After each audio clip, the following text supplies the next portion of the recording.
सबसे पहले मैं सभी अपने पत्रकार एवं छायाकार मित्रों का धन्यवाद करता हूं। आज शीतकालीन सत्र का समापन हुआ है। 13 नवंबर से आज तक चले इस सत्र में 4 सीटिंग हुई हैं, जिसमें लगभग 27 घंटे सकारात्मक चर्चा हुई है। शीतकालीन सत्र के पहले दिन माननीय राज्यपाल महोदया जी का अभिभाषण हुआ। इसके बाद इस पर सभी विधायकों द्वारा चर्चा की गई। शीतकालीन सत्र में प्रथम पातशाही श्री गुरु नानक देव जी के 555वें प्रकाश पर्व पर प्रस्ताव पारित किया गया है। शीतकालीन सत्र में विभिन्न विधायकों द्वारा दिए गए ध्यानाकर्षण प्रस्तावों का विषय वस्तु के आधार पर क्लब करके 4 प्रस्तावों पर चर्चा की गई। सदन में पटल पर रखे गए 13 विधेयकों पर भी चर्चा की गई।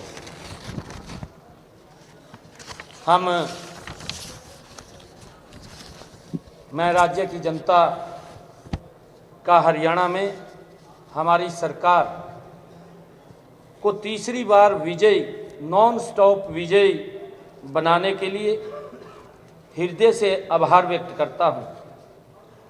हरियाणा के इतिहास में यह एक स्वर्णिम अध्याय है, क्योंकि राज्य के इतिहास में पहले ऐसे कभी नहीं हुआ। यह ऐतिहासिक जनादेश माननीय प्रधानमंत्री नरेंद्र मोदी जी के अद्भुत नेतृत्व, विकास के संकल्प, सेवा, सुशासन, गरीब कल्याण और देशभक्ति की भावना का प्रतीक है। हम अपने वर्ष 2024 के संकल्प पत्र के अनुसार नए संकल्पों को और अधिक दृढ़ता के साथ पूरा करेंगे। हमारा यह संकल्प पत्र कागज पर लिखा वाक्य मात्र नहीं है, यह हमारे लिए वचन पत्र है और हम इसके हर वचन को पूरा करने का तीव्र गति से काम करेंगे। जैसा कि माननीय राज्यपाल महोदय जी ने अपने अभिभाषण में कहा था, हमने अपने संकल्पों को सिद्धि तक ले जाने के लिए इस विधानसभा सत्र से शुभारंभ किया है। इसी कड़ी में हमने अपने संकल्प पत्र के 2 और वचनों को पूरा किया है। हमने हरियाणा राज्य के गठन से पहले के पट्टेदारों को बहुत लंबे समय से हमारे हरियाणा प्रदेश के अंदर जो पट्टेदार किसान हैं, जो इस समस्या से ग्रसित थे लंबे समय से, वो ये चाहते थे कि हम इस जमीन का मालिकाना हक हमें मिले। इस विधानसभा के अंदर ऐसे पट्टेदार किसानों को मालिकाना हक दिया गया है, बिल पास किया गया है। दूसरा, एक बहुत बड़ा जो कार्य किया है, जो हमारे HKRN के अनुबंधित कर्मचारी सेवा सुरक्षा अध्यादेश 2024 की तर्ज पर हमने शेष श्रेणियों जैसे एक्सटेंशन लेक्चरर, इंजीनियरिंग कॉलेज के और पॉलिटेक्निकल के गेस्ट फैकल्टीज जैसी अनेक श्रेणियों के अनुबंधित कर्मचारियों की सेवाओं को सुरक्षित करने का कानून भी हमने बनाया है, क्योंकि ये लंबी मांग थी। लगभग 1,20,000 HKRN पार्ट 1 पार्ट 2 के कर्मचारियों को हमने सुरक्षित किया है और उसी तर्ज के ऊपर हमने एक्सटेंशन लेक्चरर या इंजीनियरिंग कॉलेज के लेक्चरर, पॉलिटेक्निकल गेस्ट फैकल्टी के हमारे सभी श्रेणियों के अनुबंधित कर्मचारियों को हमने सुरक्षा देने का काम इस बिल के माध्यम से किया है।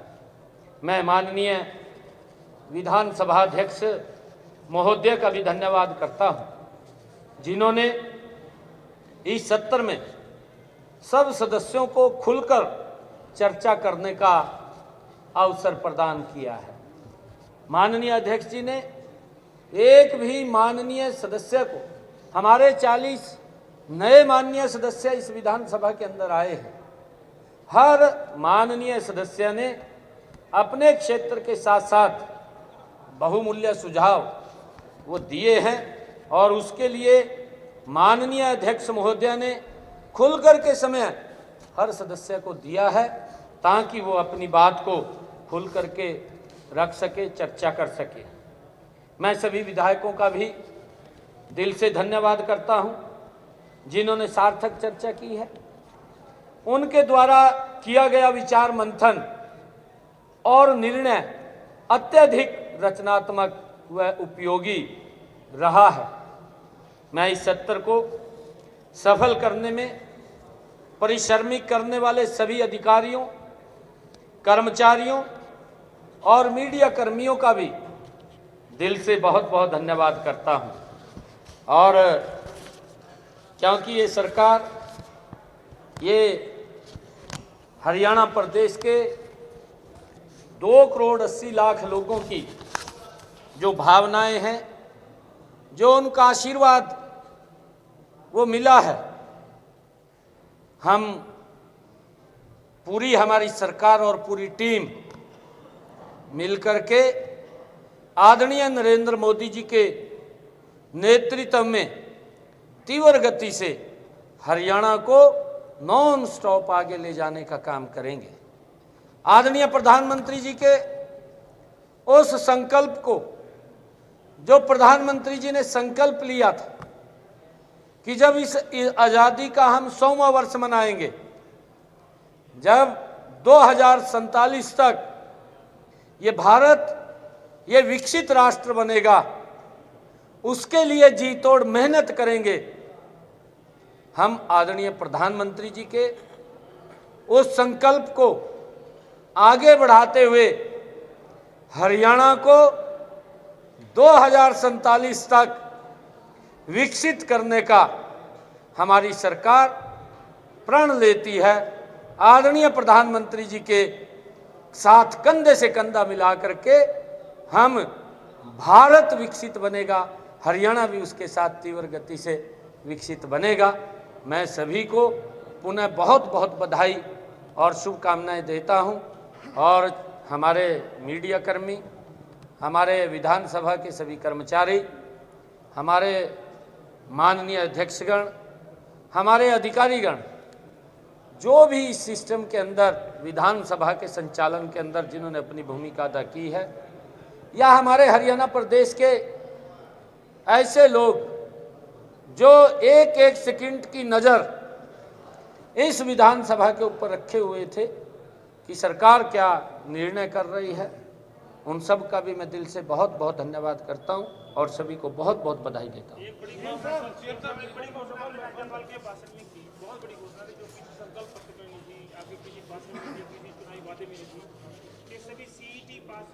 बच्चों को 1 साल तक अगर नौकरी नहीं दे पाए तो 9,000 रुपये मासिक मानदेय देंगे, स्टाइपेंड देंगे। ये उसमें इतना क्लैरिफाई नहीं हो पाया कि वो जो पुरानी हो चुकी है सीटी उन बच्चों पे लागू होगा या नए जो सीटी होगा उन पे लागू होगा, ये कब से लागू होगा, ये थोड़ा सा अगर आप क्लैरिफाई करें तो सारे बच्चे उसकी तरफ देख रहे हो। ग्रुप सी और डी के जो सीट है सब पे लागू है या ग्रुप सी तक सब नहीं? जो हमने कहा है कि जिन्होंने सीटी पास किया है और जो हरियाणा सरकार के अंदर नौकरी नहीं लग पाए हैं, उनको 2 साल तक सरकार 9,000 रुपये देने का काम करेगी। आगे भी हम सीटी की जल्दी ही वो परीक्षा हो और नए बच्चे उसके अंदर जुड़े। नहीं, वो जल्दी उसकी हम प्लानिंग कर रहे हैं। साल हो चुका है। उसकी प्लानिंग कर रहे हैं कि नए वाले की, उसके लिए हम जल्दी ही वो करेंगे और इसके अंदर जो हमारे सिटी के ऐसे लोग हैं उन सबको भी उसके अंदर शामिल करेंगे। मैंने कहा है कि उसके ऊपर सारी हम प्लानिंग कर रहे हैं और प्लानिंग करके कितने बच्चे हैं उसकी एक योजनाबद्ध तरीके से वो काम हो रहा है और उसकी सारी लिस्ट बनेगी। लिस्ट बन करके कितने बच्चे हैं, कितने लगे हैं, कितने शेष हैं, वो सारा का सारा। पंजाब लगातार विरोध कर रहा है और जो अपोजिशन के लोग भी हैं यहाँ पर ये कह रहे हैं कि जगह के बदले जगह नहीं देनी चाहिए, हरियाणा का हक है चंडीगढ़ पर। इसके बारे में सरकार आपका क्या कहना है? दूसरा है जो पंजाब से कैसे एक सर्वदलीय बैठक की बात भी आई। नहीं, हम ऐसा नहीं है। सभी हमारे इस मत के ऊपर हरियाणा प्रदेश के हमारे सभी विधायकगण और सभी पार्टी के हमारे दलों के नेतागण वो एक आवाज़ के अंदर हैं, क्योंकि चंडीगढ़ के ऊपर हमारा भी अधिकार है।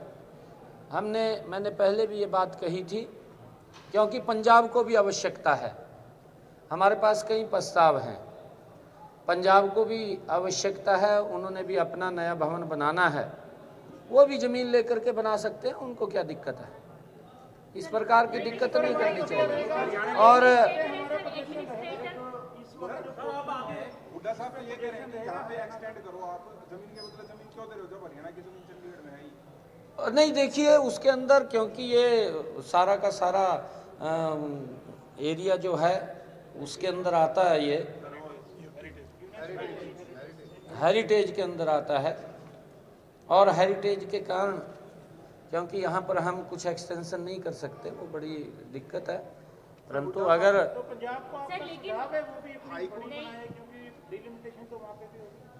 नया विधान भवन बनाए पंजाब भी अपना। नहीं, अच्छा है वो भी बनाए ना ज़मीन लेकर के, क्योंकि उनको भी तो आवश्यकता है। उन्होंने भी तो अपनी विधानसभा को बड़ा करना है। और चंडीगढ़ के एडमिनिस्ट्रेटर ये कह रहे हैं जो क्लियरेंस थी, एनवायरनमेंट डिपार्टमेंट की जो क्लियरेंस थी वो क्लियरेंस मिल गई है, लेकिन चंडीगढ़ के एडमिनिस्ट्रेटर का ये बयान सामने आया है कि अभी इसका सिर्फ नोटिफिकेशन हुआ है, ये कोई निर्णय नहीं है, अभी ऐसा कोई मामला नहीं, अभी तो उसकी नोटिफिकेशन वो आई है, जो इन्वायरमेंट की नोटिफिकेशन क्लियरेंस का सर्टिफिकेट आया है। क्योंकि जैसा अभी परिसीमन भी होगा उसके अंदर सीटें बढ़ेंगी, हमारे पास स्पेस कम है। और मंत्री कह रहे हैं 1 इंच जमीन भी नहीं देंगे हरियाणा को। Sir, Chandigarh urban planning department ने कहा कि जो जमीन हरियाणा देने जा रहा है वो जमीन अनसुइटेबल है। उन्होंने डिक्लेयर कर दिया है कि जमीन अनसुइटेबल है, जमीन में नाले बने हुए हैं, 8 फीट चौड़ी सड़क नहीं है, तो वो अनसुइटेबल है। हाँ, देखिए कोई ज़मीन अनसुटेबल नहीं है, ये तथ्य है, या उन्होंने कुछ बात रखना इस प्रकार का ठीक नहीं है। लैंड है, लैंड हमारी सारी प्राइम लैंड है और इसके ऊपर क्योंकि जो उन्होंने शब्द कहे हैं हम उसकी तरफ नहीं जाना चाहते। हम बार बार इस बात को लेकर के कि हमारा SYL का जो पानी है उसके ऊपर भी हमारा हक है और हम लगातार उसको लेकर के हमारा पूरा हरियाणा प्रदेश सभी दल उसके ऊपर एक मुस्त हैं। उनको कोई किसी प्रकार की वो नहीं है, किंतु परंतु नहीं है। और मैं इसके अंदर मैं इसके अंदर एक बात कह रहा था। मैं एक मिनट मैं एक बात कह रहा था, इस प्रकार की बातें हमारे मित्र सहयोगियों को वो शोभा नहीं देती। हमें इस पवित्र मंदिर के अंदर बैठ करके मानवता के हित में निर्णय करने चाहिए और मानवता के हित में निर्णय होते हैं, सभी को अच्छा लगता है। इस प्रकार की बातें करना कि अगर इसके पीछे जाते हैं तो फिर वो बहुत ज़्यादा है, अगर इसकी डिटेल के अंदर जाते हैं हम नहीं जाना चाहते। संकल्प पत्र में 2100 रुपए की लाठी बहन योजना था, घोषणा किया गया था कि दिया जाएगा सरकार बजट पर, तो पहला सत्र भी समाप्त हो गया है, तो कब तक ये शुरू होने की संभावना है? हाँ जी, 18 से 60 साल तक की महिलाओं को 2100 रुपये देने की बात आपके संकल्प पत्र में थी, तो पहला सत्र भी समाप्त हो गया, उसको कब तक वो जारी करेंगे? देखिए हमने अपने संकल्प पत्र के लगातार, ये पहला हमारा सेशन है, हमने जो बड़े निर्णय किए हैं, जिस दिन शपथ के बाद मैं अपना चार्ज लिया था उसी दिन ही हमने हरियाणा के जो किडनी के पेशेंट थे, जो डायलिसिस कराते थे, ऐसे लोगों को फ्री में डायलिसिस करने का निर्णय किया था। हमारे संकल्प पत्र का हिस्सा था। हमने पट्टेदारों के लिए आज ये बिल लेकर के आए हैं। पट्टेदार या पंचायत जमीन के ऊपर किसी ने अपना घर बनाया है या पट्टेदारों की लैंड है, उसको भी हमने सुरक्षित किया है। ये हमारा संकल्प पत्र का ही विषय था। और हमने जो हमारे HKRN के लोग थे, हमको सुरक्षित करने का विषय था। और उसके अंदर एक्सटेंशन लेक्चरर, जो पॉलिटेक्निकल के लेक्चरर, ये जो अभी बिल आया है, धीरे धीरे करके हम एक एक वायदा अपना पूरा कर रहे हैं। मैंने कहा है, हमने ऐसा नहीं है, अगर हम देखते हैं विपक्षी जब आते हैं 2-2 साल तक तो मैनिफेस्टो को उठा करके नहीं देखते थे, और 2 साल बाद भूल जाते भी हमारा कोई मैनिफेस्टो था, वो फिर ऐसी डस्टबिन में चला जाता था। परंतु हमारे लिए ये संकल्प पत्र, ये हमारे लिए अपना एक वचन पत्र है, ये संकल्प पत्र नहीं है। जब वचन पत्र हमारा है तो हमारे हरियाणा के जो हमने वायदे किए हैं एक एक को पूरा करना ये हमारी सरकार की जिम्मेवारी है। हम उसको पूरा करेंगे। पहले भी चाहे 2014 का संकल्प पत्र है, चाहे 2019 का संकल्प पत्र है, हमने उसको पूर्ण किया है। बहुत बहुत धन्यवाद। आपने कहा सर्वदलीय बैठक बुलाएंगे, विधानसभा के अंदर कहा आपने सर्वदलीय बैठक का बुला किस मुद्दे पर है? जब अशोक अरोड़ा जी ने इशू उठाया कि हम आपके साथ सर्वदलीय बैठक, आपने नहीं, उसके ऊपर बहुत सारी उसके ऊपर चर्चा चल रही है। हम बैठे भी हैं, ऐसा नहीं है, हम बैठे भी हैं। देखिए, जब चंडीगढ़ के विषय पे है, सारे विषयों के ऊपर, सभी विषयों के ऊपर है। और हमने कहा है कि इस प्रकार के, क्योंकि हमें विकास की तरफ ध्यान देना चाहिए। और आज लोग विकास चाहते हैं, आज लोग बात नहीं चाहते भी मैं खड़ा हो जाऊंगा और मैं बात कर दूंगा। नहीं, नरेंद्र मोदी जी के नेतृत्व के अंदर भारत के अंदर चाहे रोड का इंफ्रास्ट्रक्चर है, एयर की कनेक्टिविटी है, और चाहे रेलवे की कनेक्टिविटी है, आज लोगों को जो सुविधाएं देने का काम पिछले 10 वर्षों में नरेंद्र मोदी जी ने किया है, आज पूरे देश के लोग उस बात को सलाम कर रहे हैं, नरेंद्र मोदी के कामों को सलाम कर रहे हैं। नहीं, बात करने ने तो 55 साल तक करते रहे, बाहर का रास्ता दिखा देते हैं लोग तो 2 मिनट में।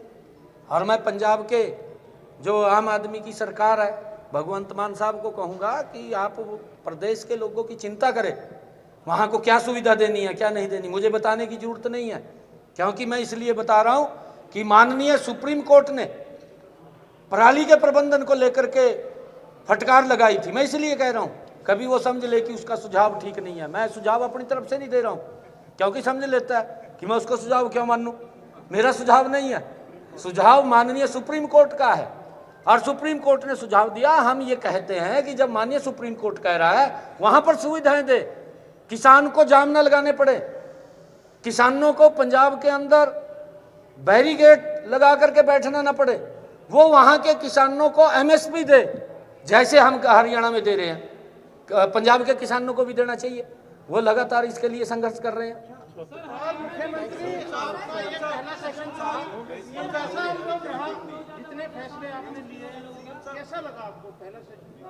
वैसे तो आप भी ऊपर से सारा कुछ देख रहे थे और दिखा रहे थे, आपको भी अच्छा लगा, हमें भी अच्छा लगा है। बहुत बहुत धन्यवाद।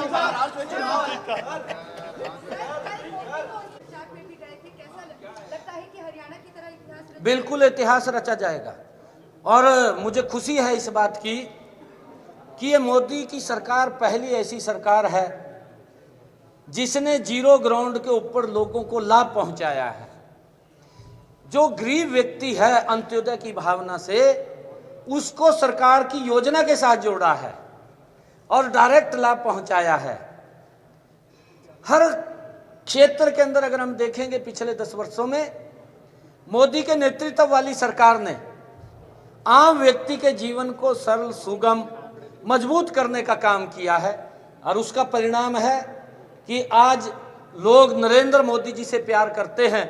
महाराष्ट्र के अंदर भी झारखंड के अंदर भी मैं जब वहाँ चुनाव प्रचार के अंदर गया तो वहाँ के लोगों का जो रिस्पॉन्ड आ रहा है, जो लोग बोल रहे हैं कि महाराष्ट्र में कह रहे हैं कि दूसरी बार डबल इंजन की सरकार मोदी जी के साथ मिलकर के बड़े मैंडेट के साथ बनेगी, और झारखंड के अंदर भी कांग्रेस गठबंधन की सरकार से लोग उब चुके हैं, और वहां पर जो भ्रष्टाचार, जो लोगों को प्रताड़नाएं सहन करनी पड़ रही है, उससे वो छुटकारा चाह रहे हैं।